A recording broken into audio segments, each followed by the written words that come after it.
Kitang tanan aning kalibutan na I'm sure naa man gitay gituring nga mga amigo nato no. Kani bang mga individual nga nakauban nato for a long time, katong mga gagmay pa ta, unya kauban natong kadula, hangtod nga nanagko na lang mo, niabot na mo sa punto nga na-achieve na ninyo inyong mga pangandoy. Muna sila mga tao nga atong gina-treasure gyud nya.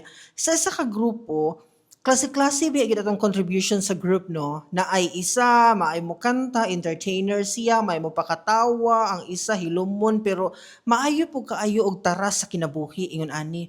So nabuo inyong team kay kita man gud I believe nga dili kita mo survive kung wala tay friends. Kay ako even ako nga di man jud kay ko friendly gyud, wala kay ko yung mga group of people pero makaingon jud ko nga I cannot survive gihapon without friends. So naa gihapon ko yung mga amigo gyud nga gituring.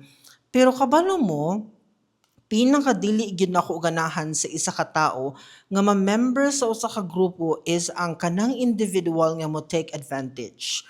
Akong pasabot ani kana bitong mangaon mo. Yeah, let's say for example, same mo profession ha, mga teachers kita hay mo going back atong pagka-DepEd nako. Mga teachers mo, same mo sweldo, same mo position, ana. Nya pag mangaon na mo, kani siya nga friend nimo, mahilig kini siya mga alibay.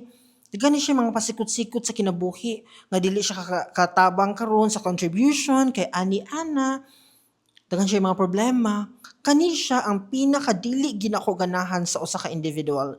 Pag ma-encounter na ko ni siya no, moingon jud ko nga today is our last day to be together. Ana gid na ako gid din siyang i-close. Kay ngano, I don't like that. As an individual man god, bisag walang-wala ko mga my dear, bisag di ko dato, as long as nag-contribute ang tibuok team, ako gyud mangita kog paagi nga makahatag pug ko. Kay unfair kaayo ba nga same ra mog trabaho, same mo og kanang income or whatsoever, ang katayuan sa kinabuhi parehas lang.